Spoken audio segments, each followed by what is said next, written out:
The Hyundai Kona is a pretty distinctive little small SUV, but if the standard car is a little bit too boring for you, there is a new special edition. This is it. Hyundai has teamed up with Marvel to create the Kona Iron Man edition. Limited to just 300 units, it costs £27,995. But is it another irrelevant special edition? Well, I'm going to be answering that and many other questions in this in-depth review. But before we start, make sure you subscribe to the channel and press that little bell icon so you're notified exactly when one of our videos goes live. And also, make sure you follow me and Carbuyer on Twitter and Instagram.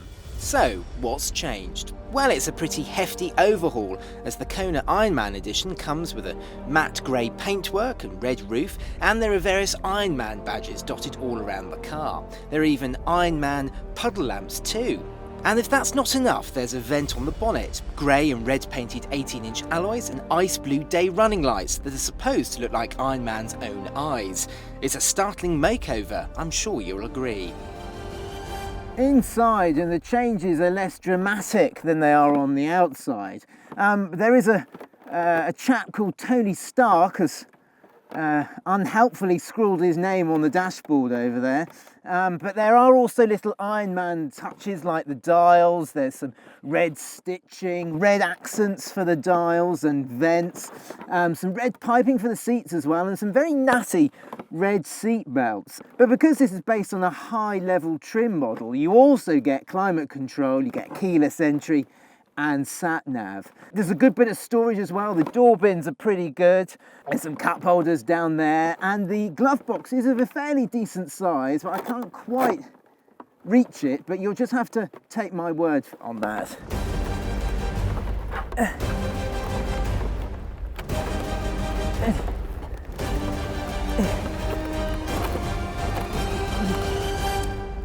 There's plenty of sort of knee room and headroom isn't too bad either.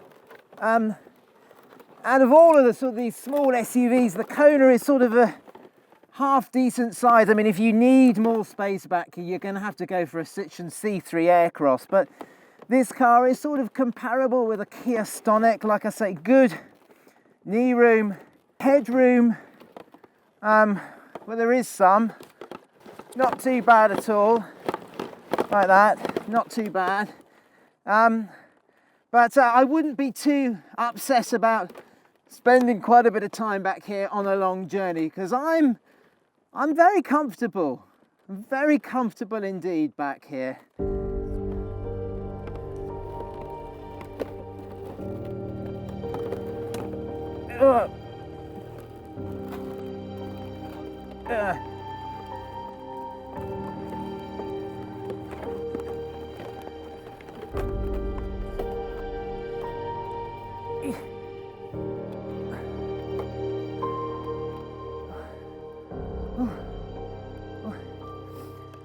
Round at the boot, and things are pretty good. There's a decent amount of space in the Kona. Nice level lip there, no big lip to load items over. Speaking of which, let's grab the Carbuyer suitcases, and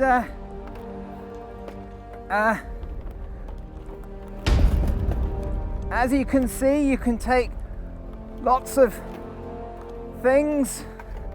That's the middle side one, like that. And let's just grab the smaller one. And whilst the boot doesn't look that big, you can see you can fit quite a lot of storage back in the Kona. If you want more boot room, you have to go for a Citroen C3 Aircross, but overall the Kona Iron Man is pretty good, no doubt about it. Very good car indeed, brilliant. One of the first things that strike you with the Kona Iron Man edition is you get a very comfortable driving position. Very squidgy seats, good placement of the pedals. All in all, it's very nice sitting here. Although it would be if I had better visibility. although I can't really blame Hyundai for that.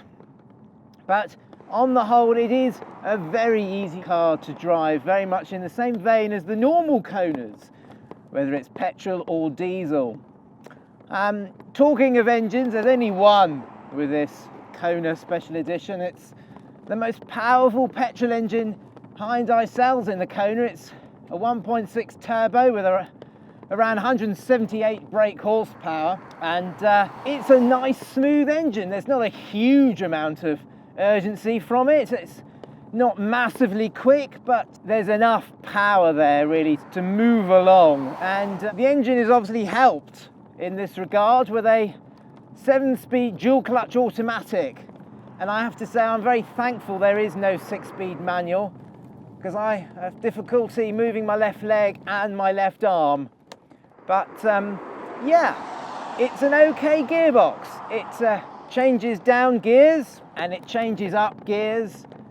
That's all you can really expect of it. There are no paddles behind the steering wheel, which is a bit of a shame, but like I say, I can't really see what I'm doing anyway.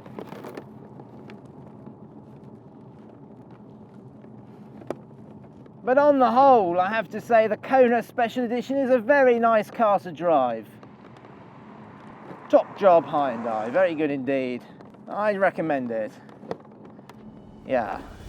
Hyundai says you should get 38 mpg from the Kona Iron Man edition, and that's under the new WLTP system, so that should be pretty achievable. It does cough out 142 grams per kilometre though, which isn't the best. So, the Hyundai Kona Iron Man edition, is it any good? Well, it's a pretty extensive makeover, and let's face it, it has pretty limited appeal. But if you're absolutely nuts about Iron Man, then it is the ultimate piece of merchandise. Actually, the suit is the ultimate item for a fan, but you'd have to be a complete idiot to be seen in one of those. Click the video window on the left for mine and Ginny's new London Black Cab video, and on the right for our SUVs playlist. Press the Carbuyer logo to subscribe to the channel, and as ever, thanks for watching. Can we just do these two opening piece of cameras ASAP so I can take this off?